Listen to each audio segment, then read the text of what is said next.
What is going on, YouTube fitness family? We have a great video for you today. I'm with my man, Greg Doucette, and if there's two people you want to listen to when it comes to working out, nutrition, training, this is the team right here. So we are going to be reviewing Jake Gyllenhaal's workout for Roadhouse. He got in insane shape. Nobody can deny that. Was it because of his training, or was it because of some other factors, nutrition, gear, whatever it may be? We're going to look right now and let you know what we think. But needed to perform stunts across from Conor McGregor, a professional athlete in the UFC, who has also never performed stunts on screen. Hey, fellas! Looks like you're having a smashing night! So Jake needed athleticism, resiliency, and overall strength. This would also feed the mind and mentality he would need to get up after a fall, a potential punch, or a kick. I got a tip for you. Don't let no one get this close. All right, so we needed functional muscle. We needed, obviously, him to look shredded, jacked. I think, obviously, what people don't understand, you're always going to look bigger on camera, especially when you're not next to people. So the biggest thing is about being conditioned. So we'll take that as one of our largest considerations when watching this. And my personal opinion is the training should be the training. To build muscle, you want to maximize that when you're training. Functionality, and if you're going to be a fighter and if you're going to do UFC stuff or boxing or anything, that's something separate from the weight room. I don't personally think that every exercise should mimic a punch. Like, you shouldn't be holding a 5-pound dumbbell and punching with it to think, oh, that's going to make me more versatile as an athlete. I think you train to train, and then when you do all this other stuff, that's separate from the workout. So we'll see if they actually I have a weird feeling there's going to be some dumbbell punching going on. I'm just gonna, We'll see. I haven't seen this yet, but let's watch. Generally, we spend a few minutes each session moving, trying to get the core body to mature up before moving into some sort of mobility, which you see here with the stick, which is a great tool to help increase range of motion. pause. All right, let's hear it. What do you got? All right, this is nonsense. This is nonsense. He says we're going to increase the core temperature by doing some weird stretches on a stick. Get on a bicycle, get on a treadmill, go for a jog, go for a walk. Move the body, get your heart rate up. Do this flexibility stuff after. So this nonsense, already I'm giving it an F. That's not a warm-up.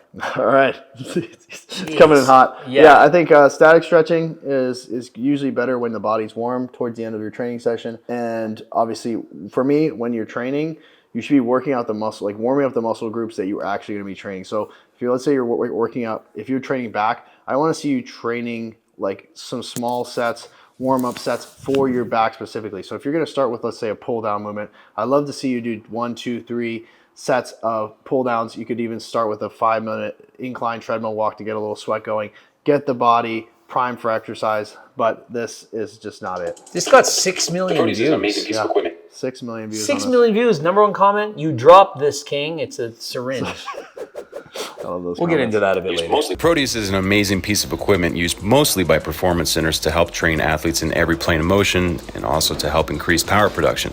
We use it primarily for priming the nervous system, proprioception, learning movement patterns, and a lot for warming up joints. All right, priming the nervous system, this is all like bullshit. Like, if you're training for hypertrophy to build, or in his case, probably retain as much muscle as possible in this caloric deficit, he's trying to get shredded.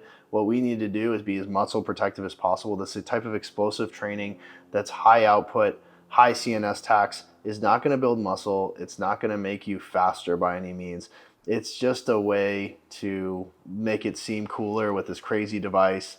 But at the end of the day, in terms of when you're in the gym, you need to be maximizing hypertrophy or muscle retention, in my opinion. Yeah, that machine looked cool. It's probably worth tens of thousands of dollars, and it looks cool. You're going to build muscle specifically in that motion. You're way better off doing a bench press and then doing 30 minutes of boxing practice after this. This is ridiculous, trying to combine the two. You're not going to build nearly as much muscle by just doing like 30% of your max weight and just repping it out with explosive power. This is not it.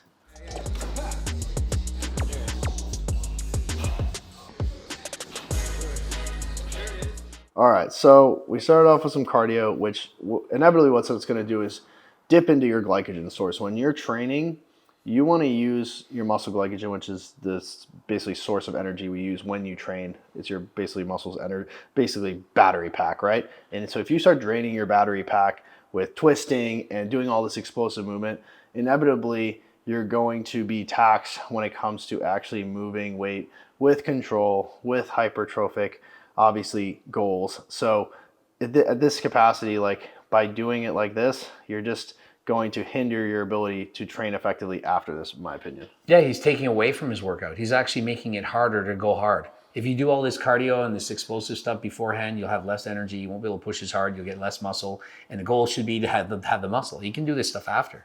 Isometrics are a staple here at Rise Movement. We use them all the time to help increase strength and stamina at different joint angles.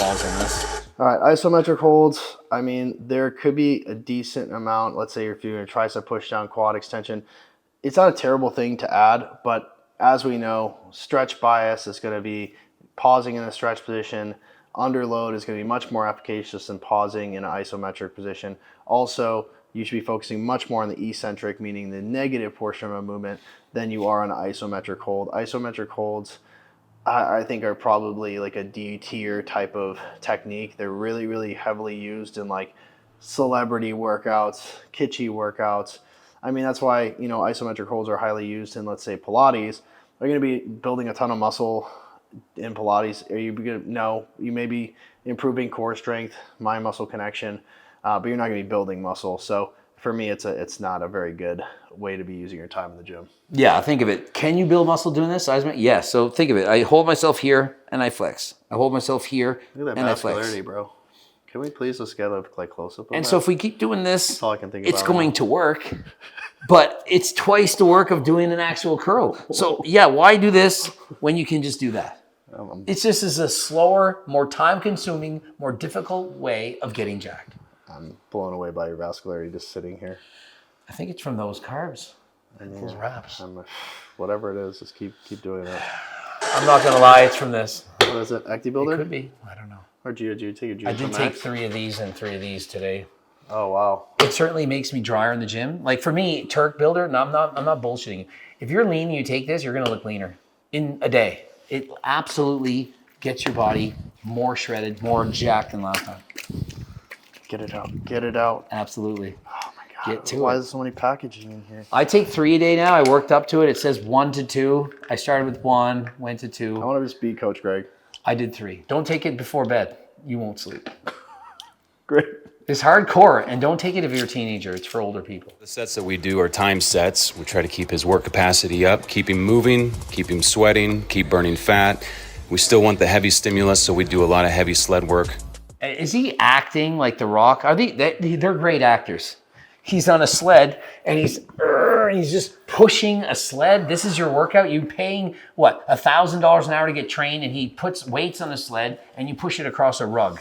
I mean, Are there nothing better you can do? So this is the biggest distinction that you can always get from a Hollywood workout versus like real training.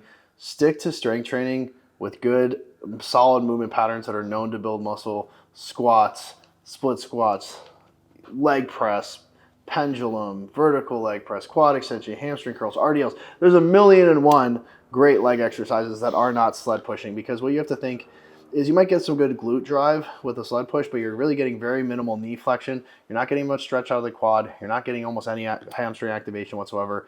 It's a performative exercise in order to get views, but it's really not going to help you build muscle in any way. What they're trying to do is burn calories. What I would suggest is a really finite full body workout that's like, say, 40 to 60 minutes, and then he can do some boxing training, which would help increase his skill, would burn calories, and do the cardiovascular that they're trying to do. But now he's just doing these performative exercises, which then is going to take away. If he tries to do some boxing training, he's going to be so exhausted. He's probably not going to be very good at that either. So it's just a lose-lose at this point. Getting comfortable with being uncomfortable. Stress, adapt, recover, on repeat for well over a year. That's discipline. That's patience. That's commitment. And so if you want to go in an ice bath after your workout and reduce the amount of inflammation and not allow you to build as much muscle, then that's great. But if you're actually trying to get jacked, the ice baths, they're not going to help you at all. And in fact, they'll make it worse. Yep. So proven time and time again. Shout out to Dr. Mike, who for debunking this, and for a lot of other people. Huberman has also said this.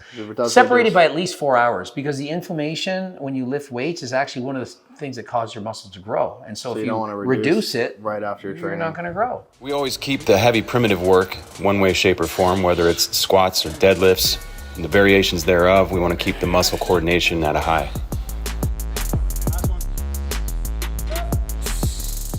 What did he just say? He wants to keep muscle coordination at a high.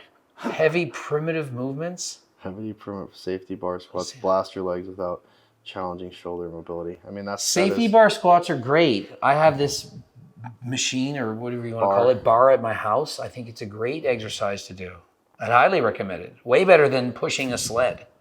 Do you notice that Hollywood actors, they basically do your like home workout? Like basically they'll combine what you do at your house, vacuuming and firewood cutting and like moving boxes from one house to the next. Like, hey, you want to get in a great shape? I'm moving out of my house. Help me move. Move my couch, my boxes, carry it out, climb up the stairs, run around. Like these workouts seem like they're just at home doing stupid shit. Like just go to the gym and lift weights. Is it not that simple? Grip work is essential as it seems to be one of the limiting factors in the gym. No, it's not. We've recommended various exercises to keep grip tight. This is a complete waste of time. Honestly, What do you think of this? It's a complete waste of time for me. Personally, like forearms for me are something that I get hit a lot when I'm doing back trainings because you have a lot of, even I use what's called Cobra grips. They're kind of like a Versa grip. But even with those, with the amount of time under tension I use, I get so much forearm training. That's why forearms are absolutely ludicrous. So I don't think there's something that you should really focus on, you know, maybe isolate. If you're going to isolate them, reverse curls for me are the king. Go up to the top, get it slow on the negative, strong wrist. That's going to really blow up your forearms way more than this movement. We see some examples more relatable to MMA training, keeping the body in check with offset loading and movements more imperative to sport. If you do this as part of your workout, you're going to be limiting your muscle growth, not enhancing it. Like compared to nothing at all, sure, it's better than doing nothing. Right. But if you said this versus a squat or a hack squat or a leg press, there's no way this is as good as that. My favorite thing about this is like they really act like they're like going to be going like 5 rounds of MMA fighting in this movie, like legit, like they're actually going to be fighting. I think there's some efficacy for like, let's say, I won't really break down, for example, like an MMA fighter's workout because I don't really understand that. But this, he's just trying to look good for the role. Mm-hmm. So like jumping over a bag, I mean, it's not really, it might improve some conditioning. But at the end of the day, what he should be doing, resistance training with good form, good range of motion, and then doing some sort of low intensity, low cortisol type of cardio in order to retain as much muscle as possible. Because what people don't talk about when you do a ton of HIIT, when you do a ton of CNS taxing type of HIIT cardio like this, it's going to inevitably burn more through more muscle, even at the same deficit as doing some zone 2, low intensity, low cortisol, incline walking, even walking outside at a decent pace, very low intensity, let's say cycling, something like that is going to burn fat in the same manner with less cortisol being the stress hormone. So this type of training is probably not conducive to looking your best. Maybe it's fun, maybe you enjoy it. If you like doing boot camp classes, I'm not saying don't do them. It's good for your heart health, gets your heart rate up. But if you're trying to maximize your time in the gym, maximize your muscle building potential, this is just not going to be the way to train. It's important to keep the stimuli broad with variations of reps, sets, loads, and different tempos. Floor press is fucking waste of time. You're limiting your range of motion even more so than a bar. If you're desperate, then you're limiting your range of motion because here is as deep as you can get, and then to here. That's literally the least efficacious for muscle building. As we know, getting that stretch position, so hugely important. This would be great if his goal was to be a power lifter and he was working the lockout of the tricep at the top of the motion. That's it. Power lifter, workout, that's the only reason you would do this. Or you had absolutely no gym equipment at home and that's the best you could do. You can have a great trainer, a great program, great team, and none of this matters if you don't have the right person to do it all. Jake did the work. He earned it. Chain push-ups with it around your waist. Chain push-ups. He's a multi-millionaire. We're going to do chain push-ups. It's just for the video, man. I mean, it's just... come to my house and help me move. I got a couch to move. Is that a great workout? I got to vacuum, clean, do this, clean up, I'm sure Mike ripped this one to shreds, but if you put the weight around your waist, you're not really adding any emphasis and weight bearing to the actual muscle group that's working. It should be over your shoulders. I mean, come on. But you don't really want to add chains. That's the best that you could do. Like, it's discouraging to think that a high-level trainer would have him do this. If anything, you'd probably be better suited doing the deficit, push-ups in a deficit, so you can get even deeper on your rep, get more stretch bars. What is that? The reverse lawnmower pull? No. You're limited by how strong you are on one side, so just don't do this. Anytime you're doing an exercise that is compound in the sense of you're trying to do multiple movement patterns in one swoop, meaning like, let's say like a renegade row is a perfect example, where you're doing like a push-up and then a row with dumbbells on the floor. Like, your limiting factor is going to be like, you're not going to be able to basically row as much as you could by having your dumbbells on the floor. It's going to be the major limiting factor. So, or like, let's say a curl to press, you can usually curl way more than you can press. So, or vice versa, depending on the person. So one of those things is going to be the limiting factor. So for this, he's doing some sort of pressing movement, probably way lighter than he'd be able to press with his chest, because we have an unbalanced plane. So he's using a lot of obliques, core, and that's the main thing that's getting taxed. He's pulling with the opposite arm. So sure, you're using a lot of muscle groups in one go, but not very effectively, not in a way that's going to really build muscle. It's just literally performative to burn calories. I don't believe that he does this workout. I think Men's Health got 6.5 million views by pretending that this guy works out like this. That's a good theory. I think that he's got so little development everywhere else on his body other than his abs. Like, his arms aren't very impressive. He looks natty. His shoulders aren't very impressive. His chest is not very impressive. So I'm not surprised that this is the way he's training, because basically they're just trying to burn body fat off him. They're giving him different workouts that he doesn't get bored with, because maybe he would just get too bored getting on a treadmill. Do you think he doesn't have like an actual workout where he goes in and does a bench press? I think this is the shit he does. He just does this. I think he's got this fucking Hollywood trainer that has him doing this stuff. He probably thinks it's really fun. Do you think they also have him on chicken, broccoli, and rice 6 times a day? Oh, fucking hell. I mean, it's worse than that. It's just... I mean, same thing. You don't do this. Unbalanced plane. No. You're pushing and pulling at the same time. You don't have fixed leverage points. You can't really like pull effectively or push effectively. You're just kind of doing both at once. There's no mind muscle connection.